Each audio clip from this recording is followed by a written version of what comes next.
Good evening, sir.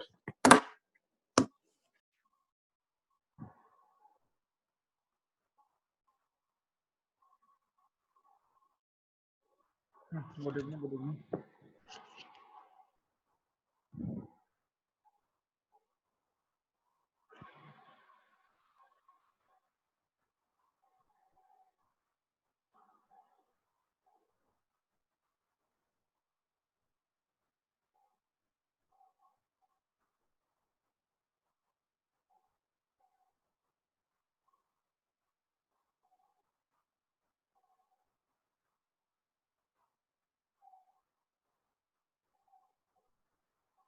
Sir लोग को मेरा वॉइस ऑडिबल है? हेलो हेलो, ठीक है। वॉइस ऑडिबल है आप लोग को मेरा? Yes sir. ठीक है, चलो क्लास स्टार्ट करते हैं। ध्यान देना, आज का टॉपिक नया चैप्टर रहेगा अपने लिए, गैसेस स्टेट। ठीक है, तो गैस स्टेट आपका एनसीईआरटी देखोगे तो एनसीईआरटी में आपका चैप्टर नंबर 5 होगा।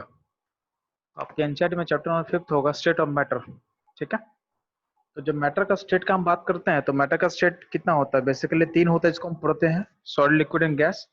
इस 3 के अलावा 2 स्टेट मैटर का और होता है, एक होता है प्लाज्मा, एक होता है बोजोन। ठीक है, तो प्लाज्मा एंड बोजोन के बारे में हम लोग को नहीं पढ़ना होता है। इसका रीजन ये होता है कि प्लाज्मा एंड बोजोन स्टेट काफी क्रिटिकल कंडीशन में एग्जिस्ट करता है। प्लाज्मा के एग्जिस्ट करने के लिए आपका टेम्परेचर का रिक्वायरमेंट बहुत हाई होता है। ठीक है, यानी बहुत हाई टेम्परेचर पे प्लाज्मा स्टेट एग्जिस्ट करता है।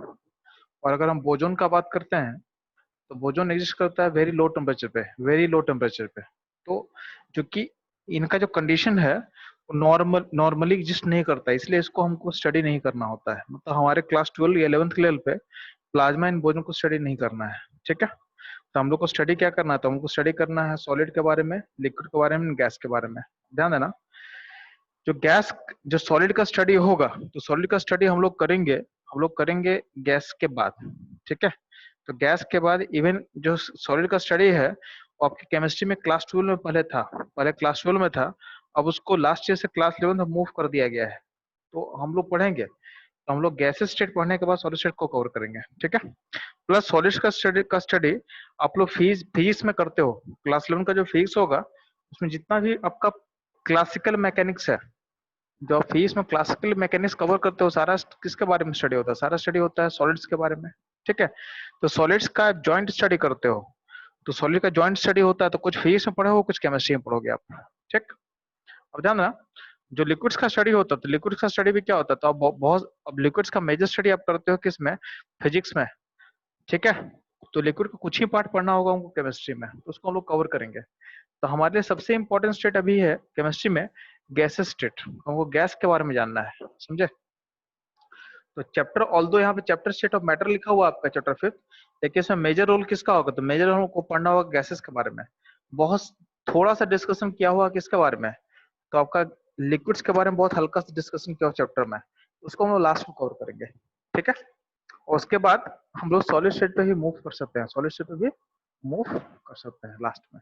ठीक है, तो ध्यान देंगे। तो आपका चैप्टर स्टार्ट हो रहा है, तो हम लोग सबसे पहले मैटर का किस स्टेट में बात कर रहे हैं? तो हम लोग बात करें गैस स्टेट पे। ठीक है, अब ध्यान दोगे, तो जब भी हम बात करते हैं गैस का, जब भी बात करते हैं गैस का, ठीक है, तो गैस को 2 पार्ट में बांटा जाता है। आपको पता है गैसेस बना हुआ है पार्टिकल सबसे। ठीक है, तो gases is made of particles. ठीक है, जैसे बोलेंगे ऑक्सीजन गैस, O2 गैस, तो O2 गैस किससे बना होगा? तो O2 के पार्टिकल से बना होगा। अब O2 का पार्टिकल गैस स्टेट में क्यों होता है? क्योंकि इनके बीच का जो इंट्रैक्शन फोर्स होता है काफी वीक होता है, काफी वीक होता है। तो आप लोग पढ़े होगे ना, पार्टिकल के बीच का इंट्रैक्शन फोर्स अगर ज्यादा स्ट्रॉन्ग होगा तो क्या होगा? मैटर का स्टेट सॉलिड होता है। थोड़ा वीक होगा तो क्या होगा? स्टेट लिक्विड हो जाएगा। और बहुत ज्यादा वीक होगा यानी बहुत कम, इंट्रैक्शन फोर्स बहुत ज्यादा कमजोर होगा, तो आपका स्टेट क्या होगा? तो आपका स्टेट होगा गैसेस। ठीक है, तो गैसेस में इंट्रैक्शन फोर्स क्या होता है पार्टिकल के बीच में? काफी ज्यादा वीक होता है, काफी वीक होता है। ठीक है, तो हर गैस में कुछ ना कुछ पार्टिकल्स होगा। अब ध्यान देना, गैस को स्टडी करने के लिए हम 2 पार्ट में बांट रहे हैं, एक को बोल रहे हैं आइडियल गैस और एक को बोला गया रियल गैस। ठीक है, तो आइडियल का मतलब क्या होता है? तो आइडियल ऐसा सिचुएशन है जो रियलिटी में एग्जिस्ट नहीं करता है। आइडियल बोलने का मतलब होता है कि ऐसा सिचुएशन जो रियलिटी में एग्जिस्ट ना करे। जैसे आप लोग पढ़ोगे फिजिक्स, फिजिक्स में बोला जाए कि आपको सरफेस में फ्रिक्शन नहीं होता है। आप जैसे क्लास 11 का फिजिक्स को पढ़ना चालू करोगे तो आपको इसमें कुछ टॉपिक्स रहेगा कि सरफेस इज फ्रिक्शनलेस, ठीक है, pulley is massless, string is massless. तो ये सब जो कंडीशंस है ना, इसका ये सब कंडीशन रियलिटी में एग्जिस्ट नहीं करता। तो सब इस कंडीशन को बोलते हैं आइडियल कंडीशन। होता क्या है कि जब हम पढ़ते हैं चीजों को तो हम लोग क्या करते हैं, पहले सिचुएशन को आइडियल बना के स्टडी करते हैं। जब आइडियल बना के आप स्टडी करोगे तो आपका वेरिएबल क्या होगा, आपका वेरिएबल बहुत कम हो जाएगा, तो आपको स्टडी करना आसान हो जाएगा, आपको स्टडी करना आसान हो जाएगा, ठीक है। जैसे आप लोग देखोगे तो आप लोग जब अब जब जब किसी का रीडिंग करना सीखा होगा तो सबसे पहले आपको एबीसीडी सिखाया गया होगा। पहले आपको बुक पढ़ने के लिए नहीं दिया होगा, आपको क्या क्या सीखोगे, पहले एबीसीडी आप पढ़ने सीखोगे, फिर छोटा सा सेंटेंस बनाना सीखोगे। उसका धीरे धीरे क्या होगा, आप कॉम्प्लेक्स बुक को भी रीड करना सीख गया। अगर आपको डायरेक्ट हम कॉम्प्लेक्स बुक को रीड करने दे देंगे तो आप रीड नहीं कर पाओगे, तो आपको धीरे धीरे तरह सिखाया जाता है, ठीक है। तो सिचुएशन पहले आपके लिए आइडियल क्या आता है, आइडियल मतलब आपको एबीसीडी सिखाया जाएगा। सिमिलरली यहाँ पे भी क्या होता है, जब भी हम कुछ स्टडी करते हैं ना तो पहले हम चीजों को आइडियली मानते हैं। आइडियली का बोलने का मतलब है कि मेरे पास जितना भी वेरिएबल्स होगा सारे को मिनिमाइज कर दो, ठीक है। मिनिमम वेरिएबल में काम करना है ताकि मेरे लिए स्टडी करना आसान रहे। एक साथ ज्यादा कॉन्सेप्ट यूज करोगे तो आप कंफ्यूज हो जाओगे, ठीक है। इसलिए आपका मिनिमम कॉन्सेप्ट का यूज करना है, धीरे धीरे उसको मैक्सिमाइज करना है, ठीक है। इसलिए बोला गया कि गैसेस दो टाइप का होता है। गैसेस को दो टाइप का मतलब क्या है, गैसेस रियल गैस होता है, बट हम स्टडी के लिए अभी हम गैस क्या मानेंगे, आइडियल मानेंगे, ठीक है, आइडियल गैस, ठीक है। अब आइडियल गैस का मतलब क्या होता है, उसको कवर करने से पहले रियल गैस समझोगे। तो रियल गैस का पार्टिकल का साइज कैसा होगा, तो हम लोग क्या ज्यूम करते हैं कि गैसेस पार्टिकल का साइज कैसा होगा, स्फेरिकल होगा। किसी भी एटम में मॉलिक्यूल को हम क्या मानते हैं, स्फेयर के शेप में मानते हैं। तो हर गैस का पार्टिकल का अपना एक रेडियस होगा, अपना एक रेडियस होगा। तो अपना एक रेडियस होगा उस गैस के पार्टिकल का, उस गैस का पार्टिकल का अपना एक वॉल्यूम होगा। वॉल्यूम कैसे निकालोगे, तो वॉल्यूम पार्टिकल हो जाएगा 4/3 pi r cube, 4/3 pi r cube, ठीक है। तो ये हो जाएगा आपके गैस के पार्टिकल का वॉल्यूम। अब ध्यान देना, जितना भी रियल गैस का पार्टिकल होगा उस पार्टिकल के बीच में क्या होता है कि इंटरेक्शन फोर्स एग्जिस्ट करता है, ठीक है। Among particle of real gas interaction force is exist. उस इंटरेक्शन फोर्स को हम बोलते हैं, केमिस्ट्री के टर्म में बोलते हैं वैन डर वाल्स फोर्स। क्या बोलते हैं, वैन डर वाल्स फोर्स। तो वैन डर वाल्स फोर्स क्या होता है बाद में कभी डिस्कस करेंगे। यानी एक वैन डर वाल्स फोर्स एक इंटरेक्शन फोर्स है, एक वीक इंटरेक्शन फोर्स है जो गैसेस पार्टिकल में एग्जिस्ट करता है। आपके लिए भी सिंपल याद रखना कि वैन डर वाल्स फोर्स एक वीक इंटरेक्शन फोर्स है, ठीक है। तो अमोंग गैसेस, जो गैसेस का पार्टिकल होगा उसके बीच में एक वीक इंटरेक्शन फोर्स होगा, उसको हम बोल दे रहे हैं, क्या बोल दे रहे हैं, वैन डर वाल्स फोर्स बोल दे रहे हैं, ठीक है। तो ये हो गया आपका रियल गैस का सिचुएशन।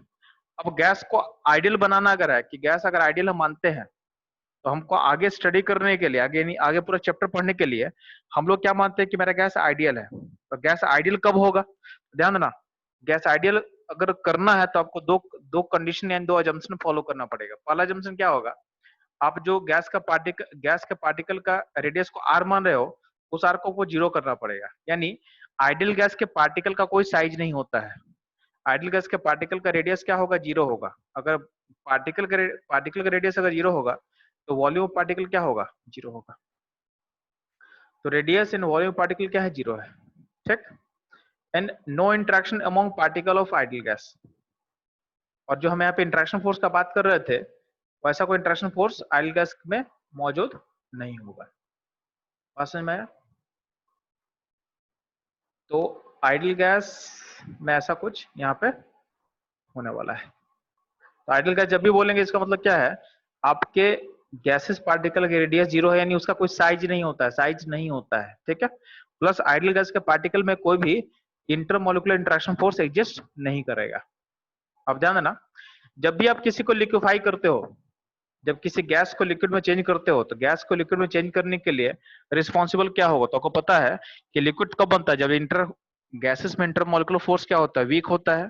जब इंटरमोलिकुलर फोर्स को आप इंक्रीज करोगे तो आपका स्टेट कहाँ होगा, गैस से लिक्विड में चेंज होगा। तो कहीं ना कहीं लिक्विफिकेशन प्रोसेस में आपका इंट्रैक्शन फोर्स क्या होता है, इंक्रीज करता है। यानी liquefaction is proportional to interaction force. जिस गैस के पार्टिकल में इंट्रैक्शन फोर्स ज्यादा हाई होगा उसको लिक्विफाई करना क्या होगा, आसान होगा। फॉर एग्जाम्पल आपको अगर बोल रहे हैं कि आपके पास ऑक्सीजन गैस है नाइट्रोजन गैस है, हाइड्रोजन गैस है, वाटर का वेपर है। वाटर वेपर होगा, O2 होगा, N2 होगा, हाइड्रोजन होगा। हम इन तीनों में लिक्विफाई करेंगे तो जल्दी लिक्विफाई कौन होता है? तो सबसे जल्दी लिक्विफाई होगा वाटर वेपर। वाटर का वेपर देखना, अगर O2 गैस हो, N2 गैस हो और H2 गैस हो और वाटर का वेपर हो तो सबसे जल्दी लिक्विफाई क्या होता है? आपको पता है कि सबसे जल्दी लिक्विफाई क्या होगा? Water vapour. ठीक है, आपके एटमॉस्फेयर में क्या होता है? इतना सारा चीज होता है ना, O2 N2, तो कभी O2 N2 का बारिश होता है क्या? नहीं। बारिश किसका होता है? वाटर का बारिश होता है। अगर रेन होता भी तो किसका होता है? वाटर वेपर का होता है। वाटर वेपर क्या होगा? फ्रीज होके वो नीचे फॉल करेगा। अल्टीमेटली क्या है? जल्दी लिक्विफाई कौन होता है? वाटर का वेपर लिक्विफाई होता है। तो क्यों लिक्विफाई होता है वाटर का वेपर? इसलिए होता है क्योंकि वाटर के वेपर के बीच का इंटरमोलिकुलर फोर्स क्या होता है? हाई होता है। आप लोग को आगे पढ़ाए जाएंगे तो आपको बताएंगे कि इंटरमोलिकुलर फोर्स में एक टर्म होता है हाइड्रोजन बॉन्डिंग, एक टर्म होगा हाइड्रोजन बॉन्डिंग। तो वाटर के वेपर के बीच में हाइड्रोजन बॉन्डिंग होता है, ठीक है, जो काफी स्ट्रांग होता है। इसलिए क्या होता है? वाटर का वेपर को लिक्विफाई करना सबसे आसान होता है। तो इस पूरे डिस्कशन का सिंपल होल सोल मोटिव है कि liquefaction is proportional to interaction force. जिसका इंटरेक्शन फोर्स हाईएस्ट होगा उसको लिक्विफाई करना सबसे आसान होगा गैस को। अब ध्यान देना, हम बात करें आइडियल गैस के बारे में, तो आइडियल गैस में क्या है? तो आइडियल गैस में इंटरेक्शन फोर्स होता ही नहीं है। आइडियल गैस में इंटरेक्शन फोर्स होता ही नहीं है। इसका मतलब जब इंटरेक्शन फोर्स ही नहीं हुआ तो क्या हो? पास आना चाहे क्या? नहीं। उसको पास आने के बिहाइंड कोई भी मोटिवेशन नहीं है। अगर इंटरेक्शन फोर्स हो तो क्या हो? पार्टिकल पास आना चाहेगा, पार्टिकल पास आके रिटेन करना चाहेगा। लेकिन जब इंटरेक्शन फोर्स एग्जिस्ट ही नहीं करेगा तो पार्टिकल पास क्यों आना चाहेगा? उसके उसके पास आने का कोई भी मोटिवेशन नहीं होता है। तो ऐसा हम बोल सकते हैं क्या कि आइडियल गैस में चूंकि इंटरेक्शन फोर्स होता नहीं है इसलिए आइडियल गैस को आप लिक्विफाई नहीं कर सकते हो। इसलिए यहाँ पे एक कंक्लूजन ड्रॉ कर रहे हैं कि ideal gases can not be liquefied. तो कभी ऐसा क्वेश्चन आपसे पूछता है कि आइडियल गैस को लिक्विड में कन्वर्ट करना पॉसिबल है, तो आप बोलोगे नहीं, आइडियल गैस को लिक्विड में कन्वर्ट करना पॉसिबल नहीं है, क्योंकि लिक्विफिकेशन के लिए इंटरेक्शन फोर्स, हाँ, इंटरेक्शन फोर्स जरूरी है और आइडियल गैस का पार्टिकल में इंटरेक्शन फोर्स होता ही नहीं है। ठीक है, ध्यान देना, जो भी यहाँ पे आइडियल गैस हम पढ़ने वाले हैं तो सारा का सारा आइडियल गैस एक इक्वेशन ओबे करेगा। एक इक्वेशन कौन सा इक्वेशन ओबे करेगा? तो आइडियल गैस इक्वेशन को ओबे करेगा। तो ओबे आइडियल गैस इक्वेशन, तो जितना भी आइडियल गैस है वो आपका इक्वेशन ओबे करेगा। आइडियल गैस इक्वेशन क्या होगा? PV equal to nRT, PV equal to nRT. तो यहाँ पे पी क्या है? यहाँ पे पी है प्रेशर ऑफ गैस, भी क्या है? भी ऑफ वॉल्यूम ऑफ गैस है, एन क्या है? मोल ऑफ गैस है, आर क्या है? आर है आइडियल गैस कांस्टेंट और टी है टेम्परेचर, टी है टेम्परेचर।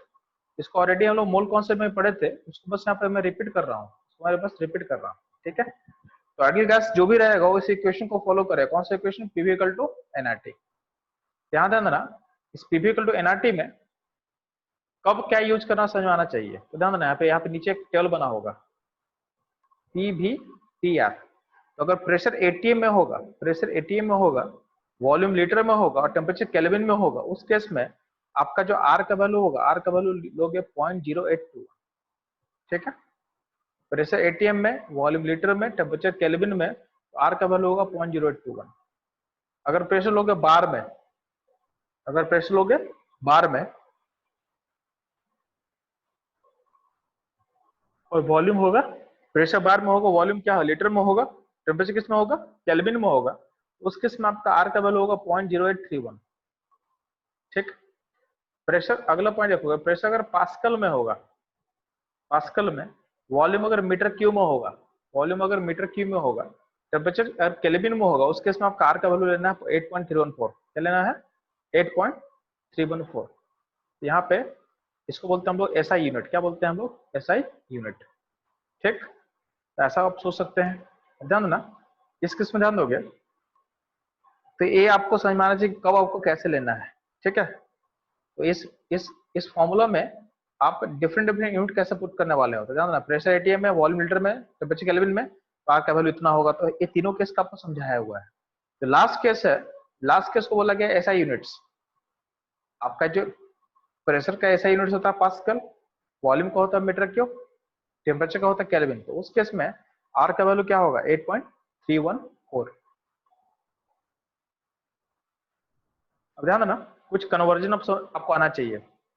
तो एनर्जी अगर जूल में, कभी अगर मान लो फ्यूचर में कोई इक्वेशन हम यूज करते हैं, फ्यूचर में कोई इक्वेशन यूज करते हैं और एनर्जी को जूल में अगर लेते हैं, एनर्जी को जूल में लेते हैं, उस केस में आर को लेना 8.314, क्योंकि जूल जो होता है ऐसा यूनिट होता है, तो आर का वैल्यू भी ऐसा ही वाला यूज करोगे। तो एनर्जी अगर जूल में लेंगे तो आर का वैल्यू लेना है 8.314। कभी अगर फ्यूचर में कोई क्वेश्चन ऐसा यूज करेंगे जहाँ पे एनर्जी का टर्म रहेगा और एनर्जी का टर्म अगर जूल में होगा तो आर का वैल्यू लेंगे किसमें 8.314, और एनर्जी अगर कैलोरी में होगा तो उस केस में आर का वैल्यू लेना 1.98। क्या लोगे? 1.98 2 लेंगे। तो इसका यूज इस चैप्टर में नहीं होने वाला है, इसका यूज आगे कभी होने वाला है।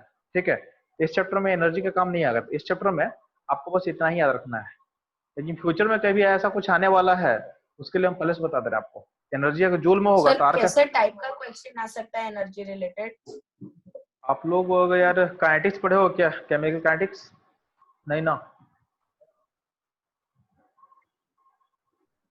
फ्यूचर में कुछ ऐसा ही क्वेश्चन आता है जहां पे आपका आर और एनर्जी लिंक होता है। ठीक है, तो आर और एनर्जी का लिंकेज अगर कुछ इक्वेशन में होगा, उस इक्वेशन में अगर एनर्जी जूल में लोगे तो उसमें आर आपको ऐसा लेना पड़ेगा। आपको बस ये मैं बता रहा हूँ, अभी के लिए बस इतना रखो। ठीक है, यस सर। जब केमिकल काइनेटिक्स में पढ़ाऊंगा फ्यूचर में ना, क्लास 12 में टॉपिक है तो मैं इस साल में कवर करूंगा आप लोग के लिए। ठीक है, तो उसमें आपको समझ में आ जाएगा कि इसमें क्या बोल रहा हूँ।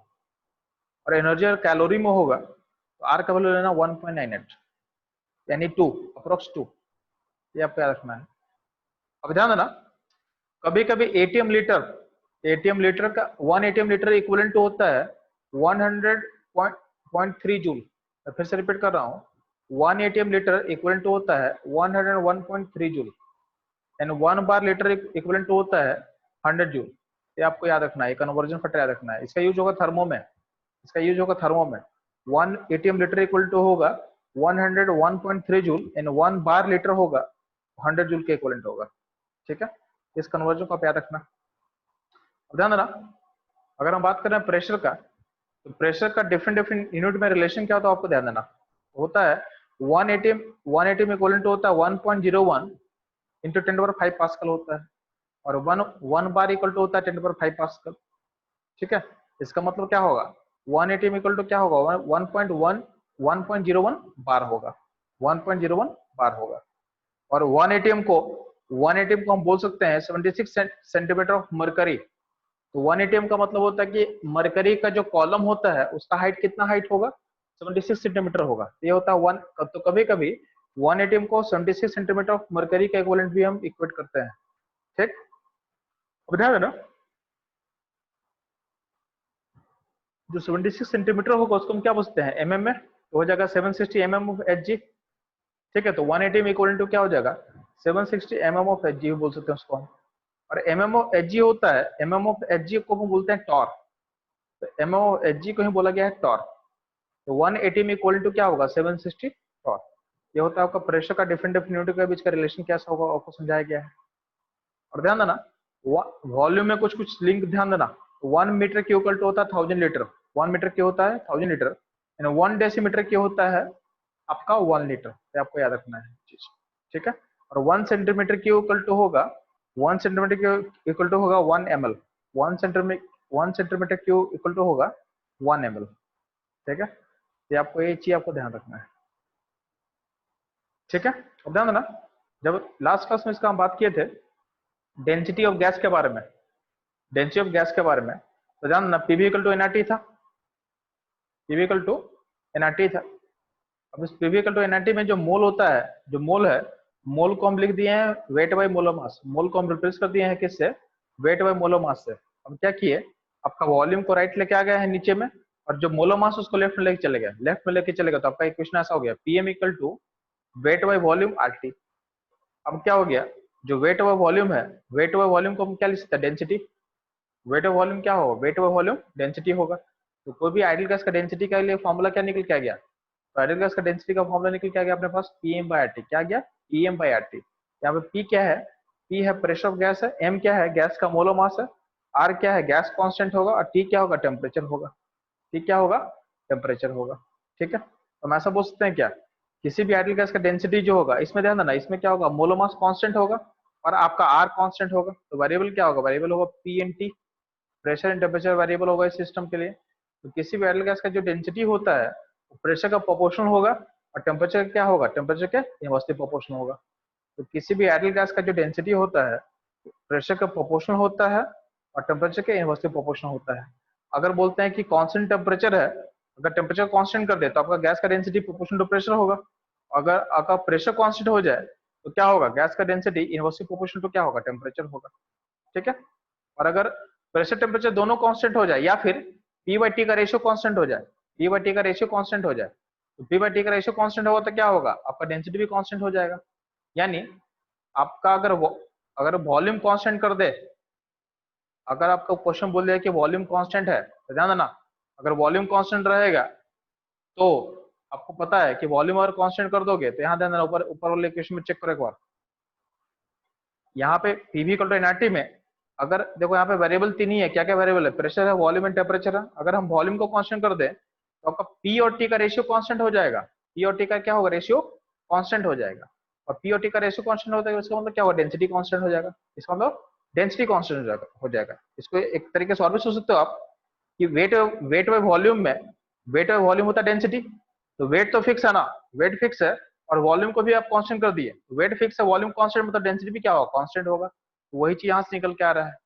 इस पूरे प्रोसेस में अगर आपका कांस्टेंट वॉल्यूम पे सिस्टम मेजर करोगे तो कांस्टेंट वॉल्यूम का मतलब क्या होता है, डेंसिटी कांस्टेंट या फिर पी बाई टी कांस्टेंट। तो पी बाई टी कांस्टेंट का मतलब क्या होगा, पी बाई टी कांस्टेंट का मतलब भी आपका डेंसिटी क्या होगा, कांस्टेंट होगा। ये आपका डेंसिटी कांस्टेंट होगा कब, एट कांस्टेंट वॉल्यूम पे, यानी पी बाई टी कांस्टेंट पे आपका वॉल्यूम, आपका डेंसिटी क्या होगा, कांस्टेंट होगा। लास्ट क्लास में हम बात किए थे वेपर डेंसिटी का, किसका बात किए थे, वेपर डेंसिटी का। हम निकाल चुके थे कि किसी भी गैस का डेंसिटी, वेपर डेंसिटी क्या होता है, वेपर डेंसिटी क्या होता है, उसका रेशियो होता है, किसका रेशियो होता है, उस गैस का डेंसिटी डिवाइडेड बाय हाइड्रोजन का डेंसिटी। तो जो डेंसिटी का जो रेशियो निकलता है, क्या रेशियो होता है, ये आता है m बाई 2, यानी मोलो mass by 2, Molo mass by 2।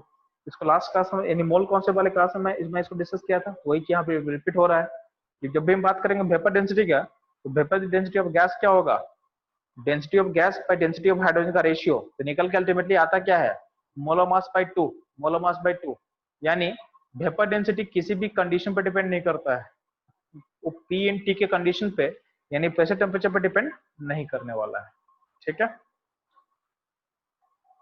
तो यहां तक ये रहेगा। यहां तक कोई दिक्कत आप लोग किसी को, बच्चे लोग?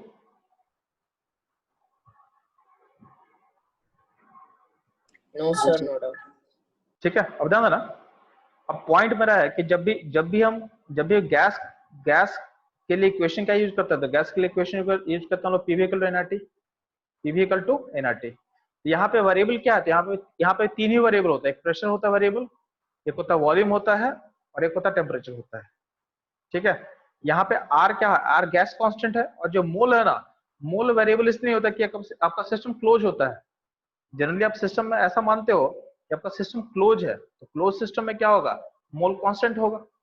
अगर सिस्टम क्लोज रहेगा मतलब क्या होगा, मास बाहर नहीं जा रहा है, मास बाहर नहीं जा रहा तो क्या होगा, मोल भी बाहर नहीं जाएगा। तो हमारा जो सिस्टम है वो क्लोज होता है और नॉन रिएक्टिव होता है, नॉन रिएक्टिव मतलब रिएक्शन ऑकर नहीं कर रहा है। अभी के लिए जो हम सिस्टम पढ़ेंगे उसमें मेरा सिस्टम क्लोज होगा और गैस कैसा होगा, नॉन रिएक्टिव। तो अगर सिस्टम क्लोज होगा और गैस के साथ नॉन रिएक्टिव यानी रिएक्शन ऑकर नहीं कर रहा है तो आपका मोल चेंज नहीं करेगा, मोल चेंज नहीं करेगा। इसलिए आपका मोल और आर को जनरली आप कांस्टेंट मानते हो। मोल कब चेंज कर सकता है, तो मोल तब चेंज करेगा जब आपका सिस्टम ओपन होगा, यानी आपके पास कुछ ओपन होगा जहां से कुछ गैस बाहर निकल सकता है, ओपन होगा तो मोल चेंज कर सकता है। या फिर अगर आपके सिस्टम में कुछ रिएक्शन ऑकर कर रहा है, अगर सिस्टम अगर में रिएक्शन होगा तो मोल चेंज कर सकता है। तो अगर रिएक्शन नहीं होगा और सिस्टम क्लोज होगा तो आपका मोल क्या होगा, मोल होगा कांस्टेंट। ठीक है, आपका मेन वेरिएबल क्या है, तो पी है, वी एंड टी है, आपका मेन वेरिएबल है। तो यहां से यहां तक आपका देखो, एक गैस का स्टेट 1 लिया गया, गैस का पहला स्टेट है, पहला स्टेट में क्या है, गैस का मोल को n बोला गया है। आपका अभी का जो प्रेशर P1 है, वॉल्यूम V1 है, टेम्परेचर T1 है।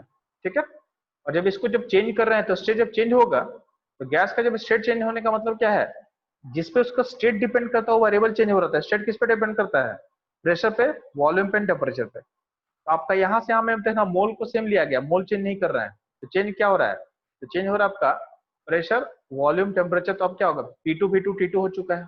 ठीक है, तो इन दोनों को अगर आप लिंक करो तो ध्यान देना, यहाँ पे आप एक चीज रिलेशन देखोगे, यहाँ पे देखोगे पीबी और इस टेम्परेचर को, ये जो टेम्परेचर है, तो PV equal to nRT equation में अगर आप प्रेशर वॉल्यूम को डिवाइड कर दो टेम्परेचर से, डिवाइड कर दो ये जो टेम्परेचर राइट का है उसका तुम लेफ्ट में लेके चले जाओगे तो क्या हो जाएगा, PV by T equal to nR क्या होगा, PV by T equal to nR होगा।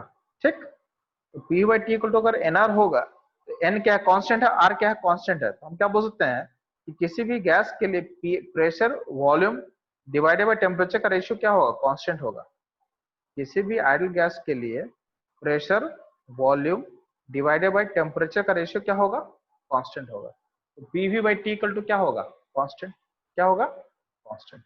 ठीक, तो PV by T equal to क्या होगा, कांस्टेंट। ये होगा आपका कोई भी आइडियल गैस के लिए फॉलो होगा। इसका मतलब क्या बोल सकते हैं कि अगर इन दोनों को इक्वेट करना हो तो क्या बोल सकते हो, P1 V1 by T1 equal to क्या होगा, P2 V2 by T2। Ultimately जो आपका डिफरेंट स्टेट को अगर इक्वेट करना होगा हमको किसी भी गैस का, तो उसका हम pressure volume by pressure into volume by temperature का रेशियो को हम इक्वेट कर सकते हैं। तो यहाँ पे क्या बोल सकते हैं, P1 V1 by T1 equal to क्या होगा, P2 V2 बाई T2। आपका पूरा का पूरा गैस स्टेट में ये दोनों इक्वेशन से काफी हेल्प हो जाएगा। एक तो इक्वेशन आपके पास होगा पीवी इक्वल टू एनआरटी, और दो स्टेट को अगर लिंक करना है, तो हम बोल सकते हैं directly P1 V1 by T1 equal to P2 by T2 हो सकता है। ठीक है, तो आपको ध्यान ये बात समझना आना चाहिए कि जब भी हम कोई स्टेट चेंज करते हैं तो स्टेट को चेंज को हम आपस में लिंक कर सकते हैं, P1 V1 by T1 equal to P2 V2 by T2। ठीक, अब जो स्टेट चेंज होता है, तो जब भी कोई स्टेट को हम चेंज कर रहे होते हैं तो स्टेट को चेंज करने का मेरे पास इनफाइनाइट प्रोसेस है। मतलब मान लो कि आप लोग पढ़े होगे ना कि पॉइंट ए से पॉइंट बी पे जाने पर आप पॉइंट ए के पास खड़े हो, आपको पॉइंट बी पे मूव करना है, तो आपको अपना स्टेट चेंज करना है। तो पॉइंट ए से पॉइंट बी पे जाने पर का आपके पास इनफाइनाइट पॉसिबिलिटी है। पॉइंट ए से पॉइंट बी पे जितना भी नया नया पाथ चूज करोगे तो आपका एक नया नया पॉसिबिलिटी आते चला जाएगा। तो आपका सिंपल सा फंडा ये है कि अगर पॉइंट ए पे खड़े हो, पॉइंट बी पे आपको जाना है, तो जितने तरीके से आप पॉइंट ए से पॉइंट बी पे नया नया लाइन खींचोगे, हर एक नया लाइन आपके लिए एक नया पाथ बताएगा। तो आपके पास इनफाइनाइट पाथ पॉसिबल है दो पॉइंट को कनेक्ट करने के लिए। जितना नया नया लाइन ड्रॉ करोगे, हर नया लाइन एक नया पाथ हो जाएगा। ठीक है, तो सेम तरीके से हम बोल सकते हैं कि आपको जब भी यहाँ पे पॉइंट 1 से पॉइंट 2 पे जाना होता है, तो पॉइंट 1 से पॉइंट 2 पे जाना होगा तो आपके पास भी इनफाइनाइट पाथ पॉसिबल है। तो यानी दो स्टेट को अचीव करने के लिए केमिस्ट्री में भी आपके पास इनफाइनाइट पॉसिबिलिटी होता है कि इनफाइनाइट तरीके से आप उसको अचीव कर सकते हो। ठीक, अब हर पाथ को अचीव करने का दो तरीका है। ठीक है, तो हर पाथ को अचीव करने का दो तरीका बोला गया है। एक होता है रिवर्सिबल तरीका। ठीक है, ये तो समझने की कोशिश करना है। हर पाथ को अचीव करने का दो तरीका है। दो तरीका क्या है, एक है रिवर्सिबल तरीका है, दूसरा इरिवर्सिबल तरीका है। ठीक, रिवर्सिबल तरीका का मतलब क्या होता है, रिवर्सिबल तरीका मतलब बहुत स्लो, या फिर इसको बोलते हैं हम लोग क्वाजी स्टैटिक। तो रिवर्सिबल तरीका ही के कहीं अलग अलग नाम है, रिवर्सिबल या फिर क्वाजी स्टैटिक या फिर बहुत स्लो प्रोसेस।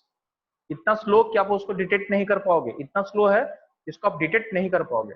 अगर बात कर रहे हैं इरिवर्सिबल प्रोसेस का, इरिवर्सिबल का मतलब क्या होता है, प्रोसेस फास्ट है। ठीक है, और अब ध्यान दोगे इसको थोड़ा समझने की कोशिश करो। एक हम बोलना क्या चाह रहे हैं आपको। तो जैसे मान ले कि दो पॉइंट है, अगर आप मान लो कि आप एक हाइट पे एक पॉइंट ए से पॉइंट बी पे एक आप पेन को उठा रहे हो। आप इसको थोड़ा सा इमेजिन करना, आप एक पेन को उठा रहे हो। ठीक है, पेन को उठा रहे हो पॉइंट ए से पॉइंट बी पे। ठीक, और पॉइंट ए से पॉइंट बी का जो हाइट है वो मान लो कि 10 सेंटीमीटर है। तो 10 सेंटीमीटर के हाइट पे आप पेन को पॉइंट ए से पॉइंट बी तक आप लेके जा रहे हो। अगर इस प्रोसेस करने में आपको 10 साल लग गया मान लेते हैं। ठीक है, कि 10 सेंटीमीटर का जो डिस्टेंस है उसको अचीव करने में आपको 10 साल लग गया, 50 साल लग गया, 100 साल लग गया। तो इसका जो मूवमेंट होगा उसको आप डिटेक्ट नहीं कर पाओगे। तो ऐसा प्रोसेस को बोलते हैं स्लो प्रोसेस, या बोलते हैं क्वाजी स्टैटिक, यानी ऑलमोस्ट रुका हुआ प्रोसेस।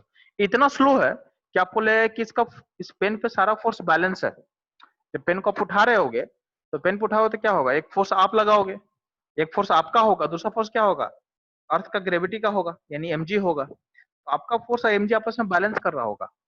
आपका ये अपवर्ड मूवमेंट है लेकिन मूवमेंट इतना स्लो है कि ये हर पॉइंट पे रुका हुआ लगेगा, तो उसको बोल रहे हैं, इसको बोल रहे हैं, ऐसा प्रोसेस को बोलते हैं स्लो प्रोसेस। या फिर आप पेन को नीचे लेके आओ, पेन को बी से वापस ले लो, लेकिन आपको लाने में फिर से 10 साल लग गया, तो 10 साल जब इतना टाइम लगेगा तो आपको लगेगा कि प्रोसेस ऑलमोस्ट रुका हुआ है, तो उस पॉइंट पे क्या बोल सकते हो कि ऑलमोस्ट क्या फोर्स बैलेंस कर रहा है, फोर्स ऑलमोस्ट बैलेंस कर रहा है।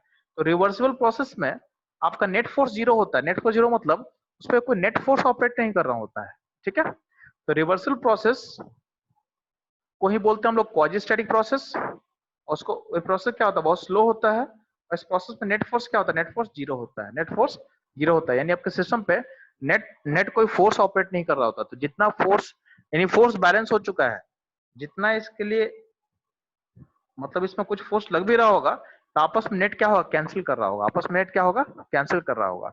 वही बात कर रहे हैं अगर इरिवर्सिबल का, अगर हम रिवर्सल का बात करेंगे, तो रिवर्सल फोर्स प्रोसेस क्या होता है, फास्ट होता है। मतलब अगर यहाँ पे पॉइंट ए से पॉइंट बी में अब 2 सेकंड में चले गए, 2 सेकंड में चले गए, 2 सेकंड में चले तो क्या मूवमेंट यहाँ पे दिख रहा है, तो मूवमेंट दिख रहा है, इसका मतलब क्या होगा, इसमें कुछ एक्सेलरेशन होगा। एक्सेलरेशन का मतलब क्या होता है, एक्सेलरेशन मतलब force equal to mass into acceleration. तो अगर ऑब्जेक्ट में एक्सेलरेशन, इसका मतलब क्या है, आपके पास नेट फोर्स कुछ ना कुछ है, तो नेट फोर्स जीरो तो नहीं है, ठीक है। तो जब भी हम बात करेंगे रिवर्सल प्रोसेस का, तो रिवर्सल प्रोसेस क्या होता है, फास्ट होता है, और आप इस प्रोसेस में आपका नेट फोर्स क्या होगा, नेट फोर्स आपका जीरो नहीं होता है, ठीक है। तो ये आपको थोड़ा सा इसको दिमाग में सेट रखना है, इसका ज्यादा यूज यहाँ नहीं होगा, इसका ज्यादा यूज होगा थर्मोडायनेमिक्स में। अगले इसके बाद जो नेक्स्ट चैप्टर हम लोग स्टार्ट करेंगे, वहां इसका ज्यादा एप्लीकेशन होगा, वहां इसका ज्यादा एप्लीकेशन होने वाला है, ठीक है। यहाँ तक कोई डाउट हो तो पूछ लेंगे, चलो। No sir, no doubts. ठीक है, अब ध्यान देना, आगे बढ़ने से पहले थोड़ा सा हम लोग जान लेते हैं स्ट्रेट लाइन के बारे में। तो आपको थोड़ा सा पता होना चाहिए मैथ्स के बारे में, ध्यान देना। जब भी आप y equal to mx plus c में लिखूंगा, तो यहाँ पे y वेरिएबल और यहाँ पे x वेरिएबल है। y equal to mx plus c अगर बोलते हैं हम लोग कभी कभी, तो यहाँ पे y एक वेरिएबल है, यहाँ पे x एक वेरिएबल है। यहाँ पे c क्या है, c आपका इंटरसेप्ट है, c आपका इंटरसेप्ट है, और आपका m इंटरसेप्ट है, सॉरी m यहाँ पे स्लोप है, m यहाँ पे स्लोप है, ठीक है। तो ध्यान देना, तो जब इस ग्राफ को जब प्लॉट करोगे, अपना प्लॉट करोगे ग्राफ पे, तो y मतलब y जो आपका y एक्सिस पे y प्लॉट होगा, और x एक्सिस पे यहाँ पे x प्लॉट करते हैं, यहाँ पे x हो गया, यहाँ पे y हो गया, ठीक है। अब जो c होता y इंटरसेप्ट। तो ध्यान देना, अगर यहाँ पे अगर बोलेंगे m पॉजिटिव है, ध्यान देना यहाँ पे अलग अलग केस हम बता रहे हैं। यहाँ पे m का मतलब होता है स्लोप, m का मतलब होता है स्लोप। रुक जा, आगे कुछ बताया हुआ है, एक सेकेंड।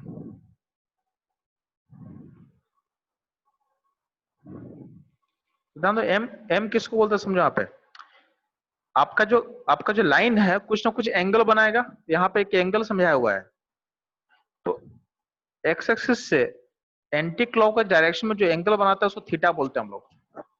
आपका लाइन x एक्सिस से एंटी क्लॉकवाइज डायरेक्शन में जो एंगल बनाएगा उसको हम थीटा बोलते हैं, ठीक है। तो उस थीटा का tan थीटा को बोलते हैं m, तो इस थीटा का tan थीटा को बोलेंगे हम m बोलेंगे, ठीक है। अब समझो इससे को मैं क्या समझा रहा हूं। और आपका लाइन जो कट करता है y एक्सिस को, आपका लाइन जो कट करता है y एक्सिस को, उसको बोलते हैं इंटरसेप्ट, जहां पे भी कट करता है, ठीक है। तो इसमें जो केसेस समझो, नीचे नीचे बेटर समझ में आएगा आपको। जब भी बोलेंगे आपका आपके लाइन का c निगेटिव है, c निगेटिव है, इसका मतलब क्या होगा, आपका जो y पे कट होगा वो नीचे कहीं कट होगा। ये ओरिजिन है, ओरिजिन से आपका नीचे कहीं कट होगा, इसको बोलते हैं हम लोग c निगेटिव होना, इंटरसेप्ट का निगेटिव होना, ठीक है।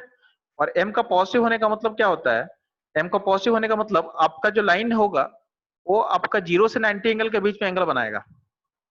यहाँ पे एक्सिस से 0 से 90 के एंगल के बीच में बनाएगा अगर m पॉजिटिव है तो। m मतलब tan थीटा है, तो tan थीटा पॉजिटिव है मतलब क्या होगा, एंगल क्या हो, 0 से 90 के बीच में होगा, ठीक है।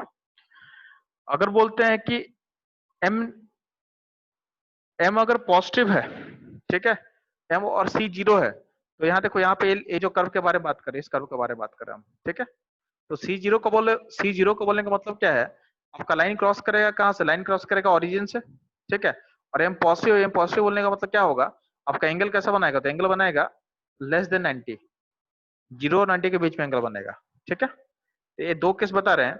अगर ऐसा एक और केस हम बात कर सकते हैं, जब m होगा पॉजिटिव और c पॉजिटिव होगा, तो यहाँ देखना, यहाँ पे ये जो लाइन बना हुआ है, यहाँ पे लाइन देखना, इसमें सी भी पॉजिटिव है और एम भी पॉजिटिव है। सी पॉजिटिव कैसे समझ में आ रहा है? तो आपको जो लाइन कट कर रहा है वाई एक्सिस पे वो पॉजिटिव में कट कर रहा है, यानी ऑरिजिन से ऊपर में कट कर रहा है। तो इस दोनों केस में जैसे यहाँ देखोगे ऑलमोस्ट ये दोनों लाइन का एम और सी दोनों पॉजिटिव है, एम और सी दोनों पॉजिटिव है। ठीक है, अब ध्यान देना उसके नीचे नीचे दोनों लाइन प्लॉटेड है M3 एंड M4 वाला। तो M3 एंड M4 वाला जो लाइन है उसमें देखना आपका सी, दोनों का सी जीरो है, दोनों का सी क्या है, जीरो है, और दोनों का M क्या है, पॉजिटिव है। अब बात कर रहे हैं हम M3 M4 में ज्यादा बड़ा थीटा किसका होगा? तो आपको दिख रहा है कि M3 का थीटा बड़ा है देन M4। M3 का थीटा जो बड़ा होगा इन M3 का एंगल बड़ा होगा M4 से। ठीक है, तो जब tan थीटा निकालोगे तो tan थीटा निकालो तो क्या होगा आपका tan थीटा भी M3 का ज्यादा बड़ा होगा देन M4, यानी जिसका एंगल ज्यादा बड़ा होगा टिल 90 तक उसका स्लोप का वैल्यू क्या होगा, हाई होगा। तो M3 और M4 में स्लोप पर कंपेयर किया गया है, तो M3 का स्लोप क्या है, लार्ज है एज कम्पेयर टू M4। तो जितना स्लोप बड़ा होता जाएगा उतना ही क्या होगा, उतना ही आपका जो लाइन होगा वो 90 एंगल के करीब चला जाएगा। जितना जीरो से आपका 90 तक में जाएगा आपका स्लोप क्या होगा, इंक्रीज करता चला जाएगा। सिमिलरली अगर बात करोगे M2 M1 में, तो M2 M1 में आपका स्लोप किसका लार्ज है, तो स्लोप लार्ज होगा M2 का, क्योंकि M2 का जो एंगल है M1 से क्या है, M1 से हाई है। ठीक है, यहाँ तक समझ में आ रहा है बच्चों आप लोग? Sir yes sir. ये बेसिकली स्ट्रेट लाइन का कॉन्सेप्ट था। तो यहाँ तक आज क्लास यहीं पे छोड़ेंगे। ठीक है, आप लोग ठीक है सर। आप लोग तब मोल कॉन्सेप्ट का क्वेश्चन बनाते रहोगे और डाउट हो तो मेरे से पूछते जाना। ठीक है, ओके सर। ठीक है बच्चों लोग। Thank you, sir. Good night. Good night बच्चों लोग।